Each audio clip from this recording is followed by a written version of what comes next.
The San Francisco 49ers are undoubtedly one of the most successful franchises in NFL history.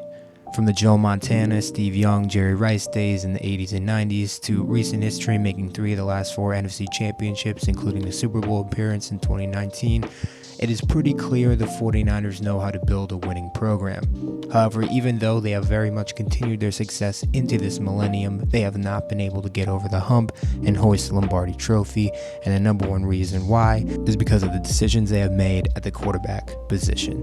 It's quite simple, really. The quarterback is the most important position in all of sports. Oftentimes, NFLs go as their QB goes.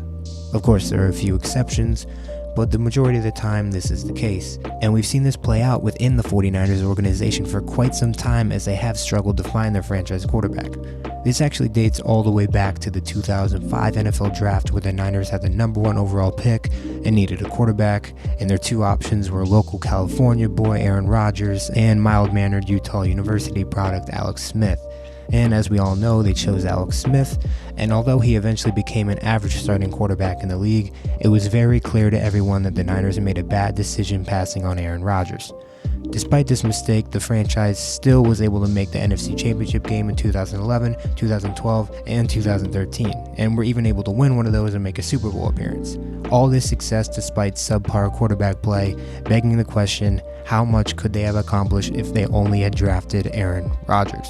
But it is what it is, right? They certainly aren't the only team to miss on a talented player in the draft, and there have been plenty of dynasties that have made personnel mistakes along the way, but the fact that a decade later the same thing is playing out is hard to ignore. After a small playoff drought and then one rebuilding year with young coach Kyle Shanahan at the helm, the Niners were back at the top of the league and even had a lead in the 4th quarter of the Super Bowl.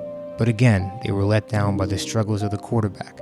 And Niners fans and NFL fans across the world got to witness the difference between having an elite franchise quarterback and an average one. And after another disappointing season from Jimmy Garoppolo, Shanahan and the 49ers front office had seen enough. They were going to find their elite QB no matter how much they had to spend. Enter the 2021 NFL Draft.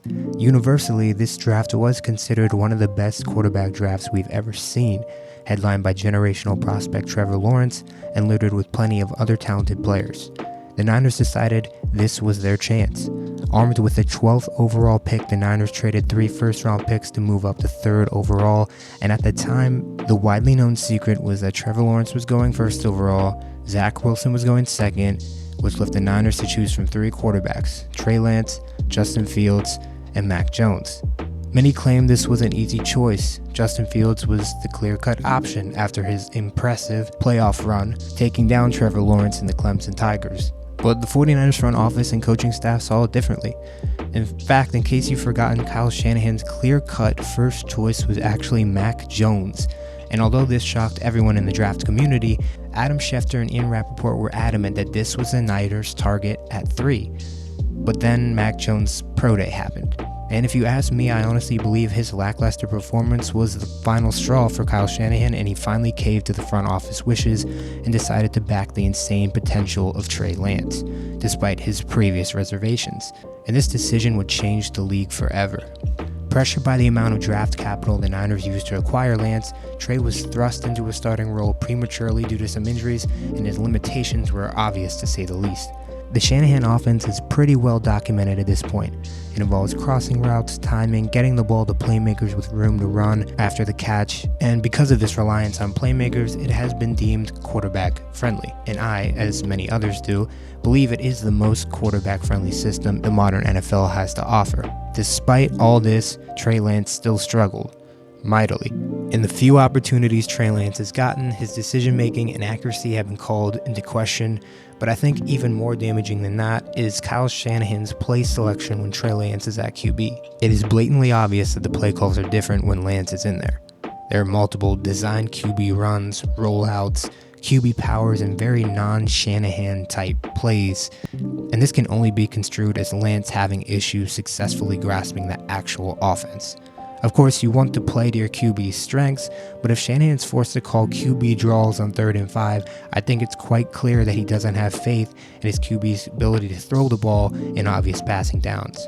Now, I think it's fair to say it is early in Trey Lance's career, maybe even too early to call him a bust, which I would partially agree with, but the fact that Brock Purdy was able to come in last year and have so much success, and now Sam Darnold has won the QB2 battle after looking far more comfortable in Lance in preseason, forcing the Niners to trade Trey Lance, the guy they used 3 first-round picks to go get, for a 4th-round pick from the Dallas Cowboys. It spells significant trouble for Lance's future outlook.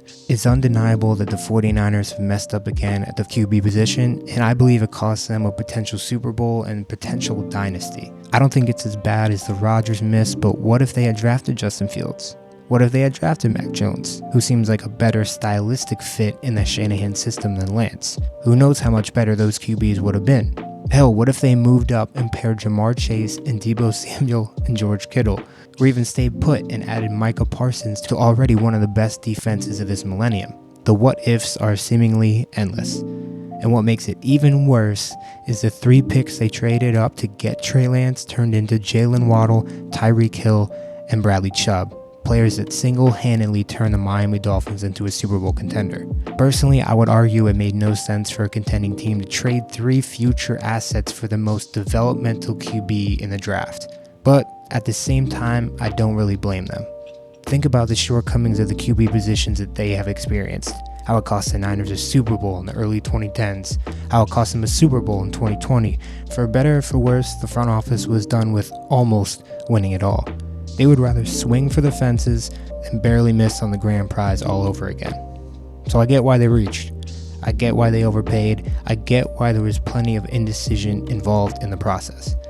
But even though I understand the desperation, it still doesn't change the fact that the Niners' QB decisions have once again cost them dearly.